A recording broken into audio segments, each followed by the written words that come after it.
Well, I'm joined tonight by another member of the GBNews family who, along with myself and Alistair, have been calling out the MSM week after week, Mr. Mark Dolan. And Mark, this was fascinating from Alistair Stewart, wasn't it? One of the greats of impartial news being prepared to directly criticise his former colleagues at ITV and the BBC for no longer being impartial. And he actually said, Mark, they almost seem to have a sort of joy at the confidence vote in Boris Johnson, as if they'd finally achieved their goal.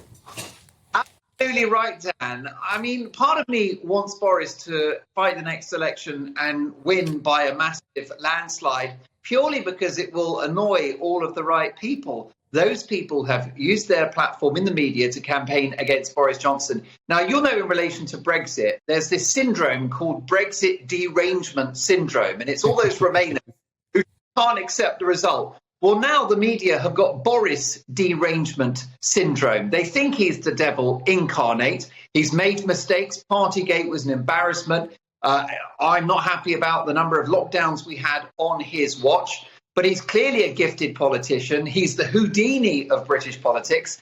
And if we've learned one thing about this guy, it's you underestimate him at your peril. And what really upsets me, Dan, is the hypocrisy, the double standards of the mainstream media. So brutal, so hard on Boris Johnson, whilst allowing Beergate hypocrite Sir Keir Starmer completely off the hook. Indeed, Mark, indeed. But what do you think we can do about this? I mean, the BBC today at this press conference, again, when everyone else is asking about the cost of living crisis and the economy and tax cuts, the BBC immediately go to the Westminster psychodrama. So they don't seem to be listening. They don't seem to want to change. Do people just have to switch off? Is that the only way they're going to get the message? Well, as you know, many thousands, hundreds of thousands are coming to GB News and your brilliant show, Dan. Congratulations on your things. The bottom line is that, we're offering an alternative, a different voice. I think that the more that you try to brainwash people against Boris Johnson, the more they'll push back at the next election. There are going to be millions of shy Tory voters, shy Boris fans, who may well vote for him in their numbers. Why? Because he can define what a woman is, because he's the guy that got Brexit done.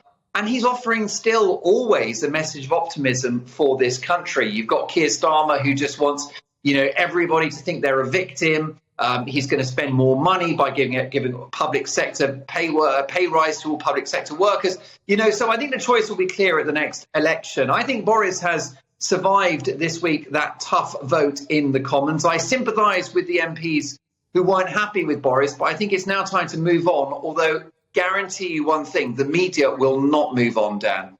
No, that's for sure. They made that very clear. Mark Dolan, thank you so much, Mark.